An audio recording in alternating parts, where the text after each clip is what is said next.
شروع اللہ کے نام سے جو بڑا مہربان نہایت رحم والا ہے۔ نون، قلم کی اور جو کچھ لکھنے والے لکھتے ہیں اس کی قسم کہ اے پیغمبر صلی اللہ علیہ وآلہ وسلم، تم اپنے پروردگار کے فضل سے دیوانے نہیں ہو، اور بے شک تمہارے لیے بے انتہا اجر ہے، اور یقیناً تم اخلاق کے اعلیٰ مرتبے پر ہو۔ سو ان قریب تم بھی دیکھ لو گے اور یہ کافر بھی دیکھ لیں گے کہ تم میں سے کون دیوانہ ہے۔ تحقیق تمہارا پروردگار اس کو بھی خوب جانتا ہے جو اس کے رستے سے بھٹک گیا، اور ان کو بھی خوب جانتا ہے جو سیدھے رستے پر چل رہے ہیں۔ تو تم جھٹلانے والوں کا کہا نہ ماننا۔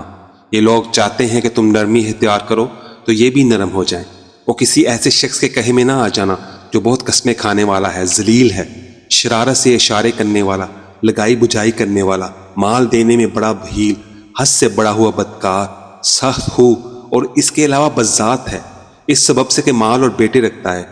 جب اس کو ہماری آیتیں پڑھ کر سنائی جاتی ہیں تو کہتا ہے کہ یہ اگلے لوگوں کے افسانے ہیں، ہم عنقریب اس کی اونچی ناک پر داغ لگائیں گے۔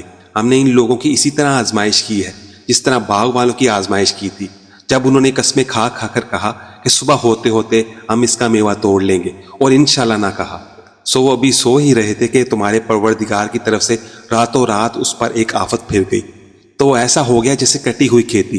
پھر جب صبح ہوئی تو وہ لوگ ایک دوسرے کو پکارنے لگے کہ اگر تم کو کاٹنا ہی ہے تو اپنی کھیتی پر سویرے ہی جا پہنچو۔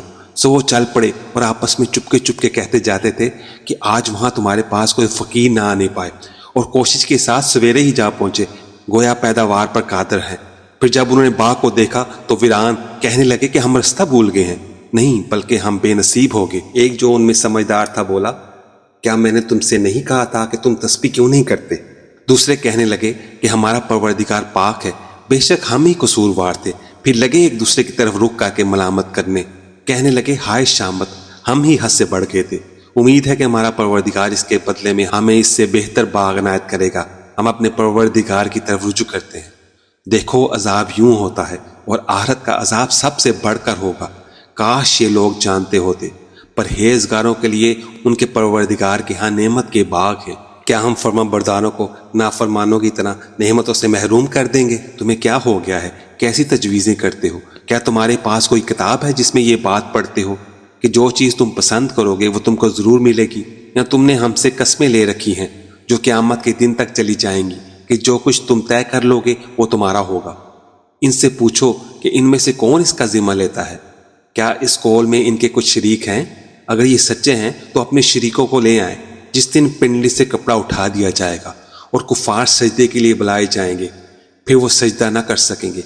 ان کی آنکھیں جھکی ہوئی ہوں گی اور ان پر ذلت چھا رہی ہوگی، حالانکہ پہلے اس وقت سجدے کے لیے بلائے جاتے تھے جبکہ وہ صحیح و سالم تھے۔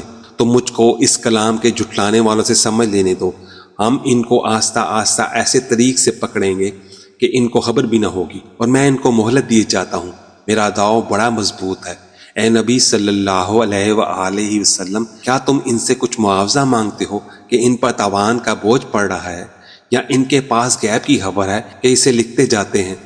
سو اپنے پروردگار کے فیصلے کا انتظار کیے رہو، اور مچھلی کا لقمہ ہونے والے یونس کی طرح نہ ہونا کہ انہوں نے اپنے رب کو پکارا جب وہ دل ہی دل میں گھٹ رہے تھے۔ اگر ان کے پروردگار کی مہربانی ان کو نہ سنبھال لیتی تو وہ چٹیل میدان میں ڈال دیے جاتے مذموم حالت میں۔ پھر ان کے پروردگار نے ان کو برگزیدہ کر کے نیکوکاروں میں شامل کر لیا۔ اور کافر جب یہ نصیحت کی کتاب سنتے ہیں تو یوں لگتے ہیں کہ تم کو اپنی نگاہوں سے پھسلا دیں گے، اور کہتے ہیں کہ یہ تو دیوانہ ہے۔ اور لوگوں، یہ قرآن تمام جہانوں کے لیے نصیحت ہے۔